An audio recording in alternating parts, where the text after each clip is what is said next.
What's up, people? It's your man Urban. You know what I mean? You know how I do. You know what I'm about.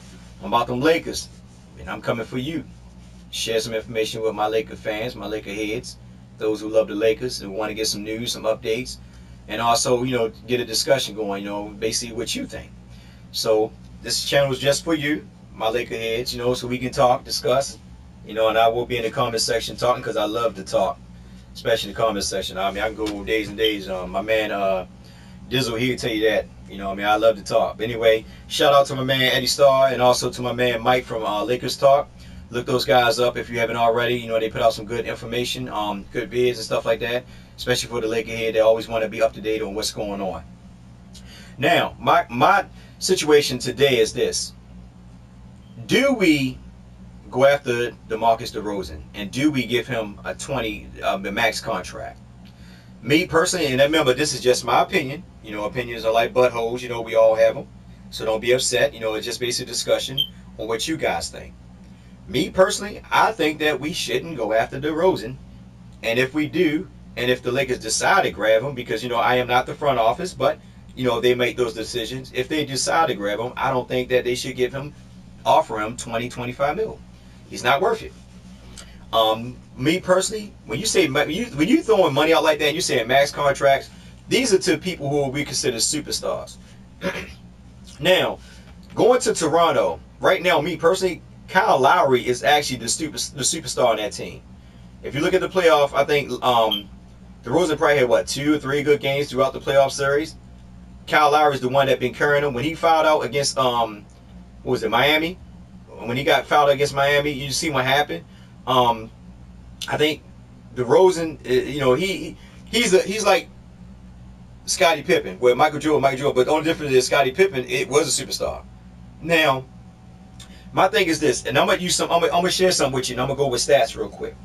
All right, keep this in mind. I'm gonna compare him and JC, and I'm going off this year. Also, keep this in mind too. JC was playing behind Kobe, meaning that Kobe was the number one option. Kobe was taking the most shots on the team. JC was like, I think, number 2 or number 3 in most shots, and I think he was only taking anywhere between 13 and 14 shots a game, if that. Now, DeRozan is the number 2 option on Toronto. He's taking anywhere between 15 to 18 shots. Now, here's the thing. If you look at their stats, and then, like I said, even with JC playing with Kobe, and only taking anywhere from 13 to 14 shots, where DeRozan is taking 15 to 18 shots, their stats are almost similar.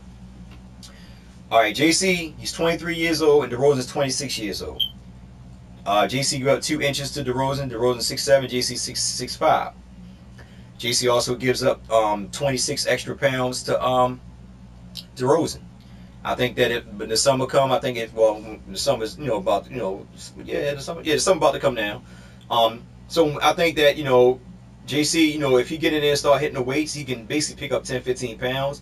I'm more lenient to 10 pounds, just being a little bit more realistic here. Now, if you look at their stats, JC is shooting 43% and DeRozan is shooting 44%. So that's about almost even out. Their 3-point percentage is almost even out too as well. JC shooting 34%, DeRozan shooting 33%. But here's the catcher on that. DeRozan probably only taking anywhere from 2 to 3 3-pointers a game, where JC is taking anywhere from like 6 to 8. So JC is a better sharpshooter than DeRozan when it compared to those two. I'm not comparing him to Curry, because Curry is a sharpshooter. But in that category, JC is a better shooter than DeRozan. Now, DeRozan does lead the league in 2-point shots taken. I think he's number 1, if I'm not mistaken. He's either number 1 or number 2, but I know he's right up there. So now DeRozan is more of a slasher. JC is a slasher. They both finish pretty well around the rim. I think DeRozan, because of his height and a little bit extra weight, he finished a little bit more better. JC, I think, like I said, if he pick up extra 10 pounds, he'll be a little bit more stronger around the rim. He's still kind of light. Now, their steals is about average. They both average 1 steal a game. But, like I said, keep this in mind. But this is the downfall. They both their defense was suspect. JC didn't really have no defense. JC was better man-to-man, but he always get caught up in them pick and rolls. He didn't know how to really fight over the pick and rolls. And if you watch the games, JC, a lot of time he would go under when he should have went over, and the guy's already going to the basket. So that's where a lot of things you heard JC. DeRozan, I think the reason why DeRozan defense is terrible to me is because he's really playing out of position. Not really playing out of position. I think that he's more of a small forward to me. I mean, a lot of people say he was a two guard. Yeah, I mean, he can play. Yeah, he can play the 2 and 3. But I think that because of the way the league is right now, with a lot of smaller guards, and in the setups, with up tempo, them running up and down the court, he might can't keep up with some of them fast guards.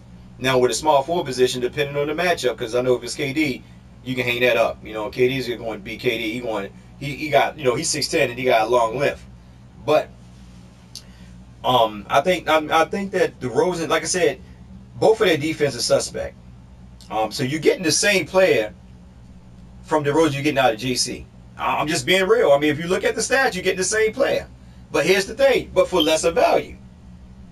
I mean, yeah, you're getting JC, 2 years in the league. He playing behind somebody like Kobe, and back when Kobe was on the court last year, it was basically mostly ISOs. ISO plays. The only time you really got to see a good glimpse of him is when they played Golden State Warriors in Orlando back to back, and you see the glimpse of what those three can do. I believe JC will fit in Luke Walton's triangle motion offense better than DeRozan because it's more floor spacing. If you get DeRozan, and just say we get Whiteside, I'm just throwing it out there. Just say we get the Whiteside, we get DeRozan and Whiteside, and you get Ingram in the draft. You only gonna have really 2 people behind the arc that's gonna be pure shooters. That's gonna be Ingram and Russell. If JC coming off the bench, how it may be, but you have Ingram and Russell come, as our 3-point shooters. And then on top of that, if Randall doesn't get a 3-pointer down, and he's still got his jumpers, we're still working on his jumpers, that whole inside the perimeter is going to be crowded. You're going to have Whiteside, DeRozan, and Randall all crowded in that inside perimeter. Because like I said, DeRozan is not comfortable banging that 3. All throughout his whole career, if you look at his career, his overall 3-point percentage is only 28%. So he's not a pure 3-point shooter. So they're not gonna worry about chasing him off the block. Chasing him off the perimeter to shoot the 3. They probably even give him the opportunity to shoot the 3. They didn't probably play off of him to make him shoot that 3. And I think that's where he becomes a liability, especially in the West Coast. The West Coast is a little different than the East Coast, and we got to keep that in mind. So you only gonna have Russell and Ingram banging the 3. You have Randall. I'm just saying if we got Whiteside, Randall, Whiteside, and DeRozan inside the perimeter, and it's not enough floor spacing. It's gonna get crowded. So you're right back at where you started. And then on top of that, like I said, his defense is suspect. So you're going to give a guy 20, 25 mil, and he doesn't have no defense. Remember, Kobe didn't have no defense last year. That was one of the biggest problems that hurt us. So you didn't have Kobe, you had no defense. Russell was slightly a little bit better on defense. JC didn't have no defense. Then you had Roy Hibbert, who was just slow, period. And Randall, who was just getting, I ain't gonna say getting manhandled. I guess that he was just he just didn't have defense even. They just didn't have defense. They were ranked dead last in defense. So you gonna pay a guy 20, 25 million who's gonna bring the same stats and category that JC bringing. The only difference is that JC is a better shooter. That's the only difference. And that we gotta keep in mind, this guy taking between 15 and 18 shots, where JC only taking anywhere from 13 to 14 shots on the average. And that's behind Kobe. So I think that we should actually be patient. Let Lou Walton build with this young core, and just go from there. Like if they do get DeRozan, me personally, 16 million. You can disagree with me all you want. Remember, this is just a discussion. But I think that 16 million is good for him. Not 20, 25 mil. He's not a superstar. That's superstar status. You giving somebody 20, 25 mil, you expect them to come into the game, come on the team, and lead this team to the playoff. It's not going to happen. I don't even think that DeRozan's going to be the number 1 star on this team. I think, to be honest with you, I think Randall and Russell are going to be the stars. I think these 2 guys will average 18 and 20. This is what I'm thinking. Especially if Randall does get a jumper down, these are going to be our main 2 stars. I think DeRozan is going to be like number 3, number 4 option. I don't really think he's going to be, because think about it, he's not going to be the main option. He's not going to be the main option, and I think that's just a waste of money, spending all that money on an individual like that. Like I said, these stats are almost the same. And here's another thing. Playoffs. He's like a ghost in the playoff. You can't you blow a whistle, like, where's DeRozan? You don't see him. He doesn't even show up in the playoff. He probably had like this year. He probably like what 3 or 4 games out of all the games he played in the playoff. He's struggling, and then he loses confidence. One game where I think he was like 2 for 9 or something like that. They set him down the whole fourth quarter. You know, until Lowry got fouled out. Then he had to bring him back in, and then he came in and started shooting more bricks. So I don't think that, I would pay somebody that much money knowing that he's not superstar caliber. He's an all-star, but not superstar caliber. Anybody can take 18 shots and put up the numbers he's putting up. I'm just being real. Anybody in the NBA who puts up 18 shots can shoot what he's shooting. Remember, his field goal is only 44%. You know what I mean? So, he's shooting, about average what average NBA players is shooting. So I don't think that, it's worth it. And I believe in, to be honest, I think the front office knows that.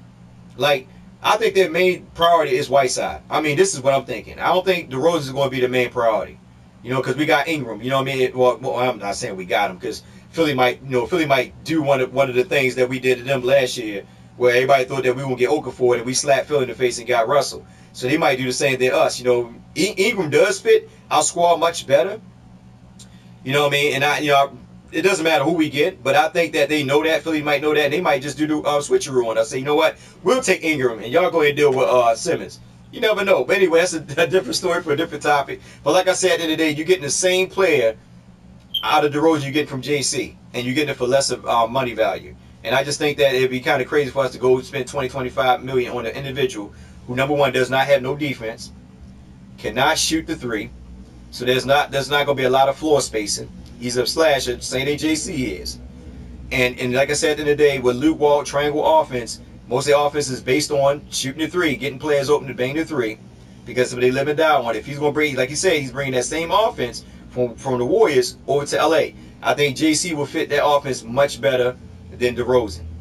And you know what I mean? I don't mind DeRozan coming over. I'm not nothing against the brother. I'm not saying that I don't mind him coming here. I just think that at the end of the day, for what they try, for what we say that he's worth, I don't think he's worth that.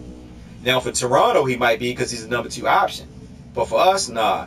I think about it. After so many years of having him, after so many years, all our rookie contracts will be up. We got to pay Russell. We got to pay Nance, depending if Nance start to really pick up. Nance could be a good 6-man coming off the bench. You never know what might go on with Nance. You know what I mean? You get Russell, Nance, and you got Randall, and then Ingram. Once Ingram rookie contract is up. So at the end of the day, we don't want to be tied up with our money tied up in players when we got our rookies still coming. While rookies still growing, and on top of that, when their contracts let go, we want to make sure we have money to sign them. We don't want no other team saying, well, we got the money, we don't. We can't re-sign them. Then we got to reconstruct people's contract. So you got to think all that out, man. So at the end of the day, I don't think $20-25 million is good. Simple as that. One last thing. Let me see what else I was looking at before I get up off of here. And, well, you know what? That's about it. I know DeRozan is from L.A., I know a lot of LA fans, wouldn't mind having him back. But you know what? At the end of the day, it's a business. And I think at the end of the day, JC would just be much better, money-wise. From a business standpoint. Because he give you the same thing DeRozan gave you. They both don't play D, like I said before. They both are slashers.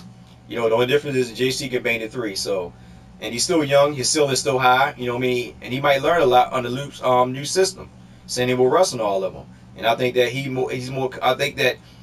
he's more suitable for that team. And to be honest with you, you never know. The front office might even sit down and talk to Russell and all of them.